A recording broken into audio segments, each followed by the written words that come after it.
चला तर मग थेट आजच्या या विश्लेषणाला सुरुवात करूया. आज आपण राज्यातील शेतकरी वर्गासाठी अतिशय दिलासादायक ठरणाऱ्या एका मोठ्या अपडेटवर चर्चा करणार आहोत. विषय आहे पंजाबराव देशमुख कृषी व्याज सवलत योजना. आता हे आपल्याला वेगळं सांगायला नको की शेतीसाठी लागणारा भांडवलाचं आणि पीक कर्जाचा बोजा किती मोठा असतो. बियाणे, खते यासाठी घेतलेल्या कर्जावरचं व्याज कसं भरायचं हा मोठा प्रश्न असतोच. पण आता याच समस्येवर शासनाने एक अतिशय महत्त्वाचा निर्णय अंमलात आणला आहे. या योजनेअंतर्गत पीक कर्जावरील व्याजाची रक्कम आता थेट शेतकऱ्यांच्या बँक खात्यात जमा होण्यास सुरुवात झाली आहे. तर आज आपण या महत्त्वपूर्ण बदलाची, त्यातील तांत्रिक गोष्टींची आणि याचा थेट फायदा कसा मिळवायचा यावर अगदी सोप्या भाषेत चर्चा करणार आहोत. आता तुमच्या मनात हा प्रश्न नक्कीच आला असेल की 3 लाख रुपयांपर्यंतचं पीक कर्ज जवळपास बिनव्याजी कसं काय होऊ शकतं. विचार करा, जर मुद्दलावर लागणारं व्याजच माफ झालं किंवा ते स्वतः शासनाने भरलं तर केवढं मोठं ओझं कमी होईल, नाही का? या योजनेमागे नेमका हाच उद्देश आहे. कर्जाच्या व्याजामुळे जे एक दुष्टचक्र तयार होतं त्यातून शेतकऱ्यांना बाहेर काढण्यासाठी आणि त्यांना भक्कम आर्थिक बळ देण्यासाठी ही सवलत दिली जातीये. आता यामागचं नेमकं गणित काय आहे आणि ही सवलत प्रत्यक्ष आपल्या पदरात कशी पाडून घ्यायची हे समजून घेणं खरोखरच खूप रंजक ठरणार आहे. कारण व्याजाचे पैसे वाचले की तेच पैसे शेतीच्या विकासासाठी वापरता येतील, अगदी खात्रीने. ह्या सगळ्या प्रक्रियेतील सर्वात मोठा आणि एक प्रकारे म्हणता येईल असा गेम चेंजर निर्णय कोणता असेल तर तो म्हणजे पैशांचं थेट हस्तांतरण. शासनाने आता स्पष्ट केलंय की व्याजाच्या सवलतीची रक्कम कोणत्याही मध्यस्थाशिवाय थेट तुमच्या बँक खात्यात जमा केली जाईल. यासाठी डीबीटी म्हणजेच डायरेक्ट बेनिफिट ट्रान्सफर ह्या प्रणालीचा वापर केला जातोय. आता याचा अर्थ काय तर पूर्वीसारखं अनुदानासाठी महिनोमहिने वाट बघण्याची किंवा कार्यालयांच्या चक्रा मारण्याची अजिबात गरज नाही.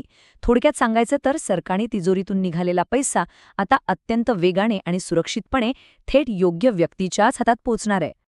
आता या बदलामुळे नेमकं काय साध्य झाले हे जुनी आणि नवीन पद्धत पाहिल्यावर लगेच लक्षात येतं. पूर्वी काय व्हायचं, व्याजाची सवलत थेट बँकांकडे जमा व्हायची.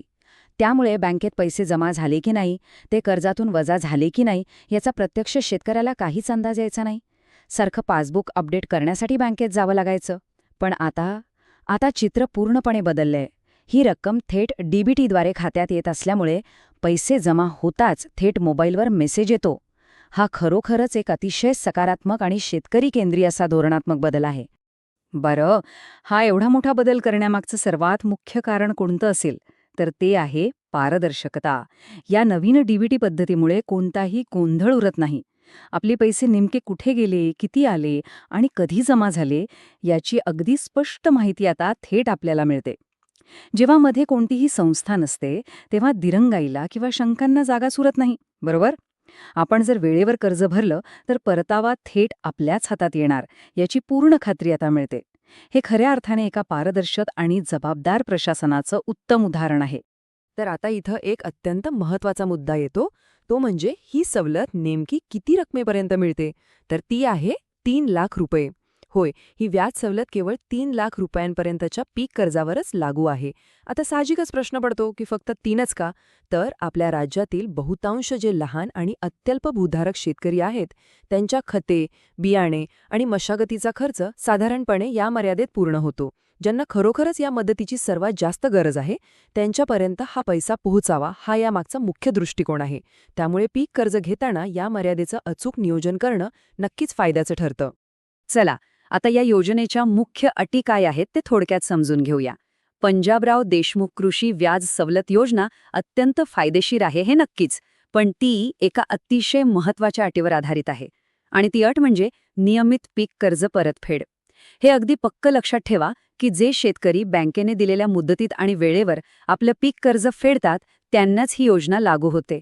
शासनाचा हेतू अगदी स्पष्ट आहे, आर्थिक शिस्त पाळणाऱ्यांना प्रोत्साहन देणं. तुम्ही वेळेवर कर्ज भरलं की बँकांची स्थिती उत्तम राहते आणि इतर शेतकऱ्यांनाही वेळेवर कर्ज मिळतं. आणि हो, कमाल मर्यादा 3 लाखांची आहे हे आपण पाहिलंच. थोडक्यात काय तर तुमची आर्थिक शिस्तच तुम्हाला या योजनेचा खरा लाभार्थी बनवते. आता वळूया प्रत्यक्ष कृतीकडे. हे सगळं तर आपण समजून घेतलं, पण आता नेमकं करायचं काय? ज्यांनी नियमित कर्जफेड केली आहे त्यांच्यासाठी पहिली आणि सर्वात तातडीची गोष्ट म्हणजे त्वरित आपलं बँक खातं तपासून पाहणं. पासबुक अपडेट करा किंवा मोबाईल बँकिंगवर चेक करा. कारण अनेकांच्या खात्यात ही सवलतीची रक्कम आधीच जमा होण्यास सुरुवात झाली आहे. आणि समजा तुमचे पैसे अद्याप जमा झाले नसतील तर अजिबात चिंता करू नका. अशा वेळी लवकरात लवकर आपल्या संबंधित बँकेशी संपर्क साधा. बँकेत जाऊन अधिकाऱ्यांना भेटा आणि योजनेअंतर्गत तुमच्या खात्याची सद्यस्थिती काय आहे हे विचारून घ्या. हा तुमचा हक्क आहे आणि तुम्हाला त्याची अचूक माहिती नक्कीच मिळेल. या विश्लेषणाच्या शेवटी एक अतिशय विचार करायला लावणारा प्रश्न उभा राहतो. भविष्यातील असे सगळे थेट शासकीय लाभ मिळवण्यासाठी वेळेवर केलेली कर्ज परतफेड हाच सर्वात निर्णायक घटक ठरणार का? आजच्या या माहितीवरून एक गोष्ट अगदी स्पष्ट होते की आर्थिक शिस्त शासनाकडून आता खूप गांभीर्याने घेतली जात आहे. येणाऱ्या काळात अशा अनेक योजनांचा लाभ कदाचित याच एका अटीवर अवलंबून असू शकेल. हे केवळ एका योजनेपुरतं मर्यादित नाही, तर कृषी अर्थकारणात होत असलेल्या एका मोठ्या आणि सकारात्मक बदलाचीही सुरुवात आहे. त्यामुळे माहिती अद्ययावत ठेवा, व्यवहारात आर्थिक शिस्त बाळगा आणि भविष्यातील लाभांसाठी कायम सज्ज रहा. चला तर मग, अशाच एका माहितीपूर्ण विश्लेषणासह